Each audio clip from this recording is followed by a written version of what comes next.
महाराष्ट्राचे मुख्यमंत्री पृथ्वीराज चव्हाण यांनी कराड दक्षिणमधून उमेदवारी अर्ज दाखल केलेला आहे। ते आपल्यासोबत बोलण्यासाठी आहे। मला सांगा की कराड दक्षिणमध्ये तुम्ही उमेदवारी अर्ज दाखल केलात, पण इथली आव्हाने किती महत्त्वाची वाटतात? कारण काँग्रेसमधले उंडाळकर असतील किंवा भोसले असतील हे सुद्धा निवडणूक रिंगणात आहेत, काय सांगा? एका पक्षाचे लोक तिकीट मिळालं नाही तर लगेच दुसऱ्या पक्षात जात आहेत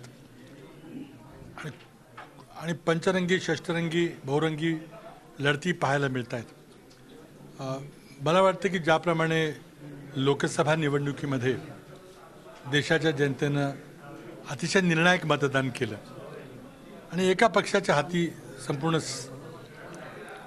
सत्ता दिली, सरकार दिलं, तसंच महाराष्ट्रात होण्याची गरज आहे। आणि यावेळेला महाराष्ट्राची जनता तसं केल्याशिवाय राहणार नाही। कारण जर हे सगळे पक्ष जर त्यांचे प्रतिनिधी जर विधानसभेत निवडून आले, सरकार किती दिवस चालेल, कसं चालेल आणि त्यातून महाराष्ट्राच्या जनतेचं किती भलं होईल हा प्रश्न लोकांच्या समोर आज आहे। उमेदवार निवडीचा घोळ कायम होता, उमेदवार मिळत नव्हते की नेमकं काय परिस्थिती होती?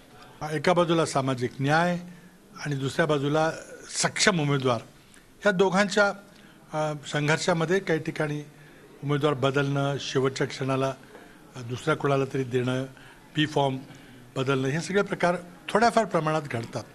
पण 288 पैकी समजा 5-10 ठिकाणी असं घडलं तर काही फार वावगं आहे असं मला वाटत नाही। प्रमुख विरोधक पक्ष कुठला, भाजप, सेना की राष्ट्रवादी? मला वाटतं भाजपलाच प्रमुख विरोधी पक्ष मानावा लागेल, कारण आज त्यांची सत्ता केंद्रात आहे आणि तो एक राष्ट्रीय पक्ष आहे। प्रादेशिक पक्षांच्या मर्यादा असतात आणि मला वाटतं या निवडणुकीमध्ये लोक त्यांना त्यांच्या त्या मर्यादा दाखवून देतील।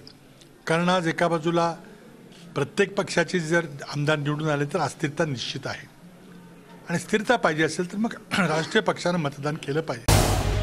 झी 24 तास रहा एक पाऊल पुढे।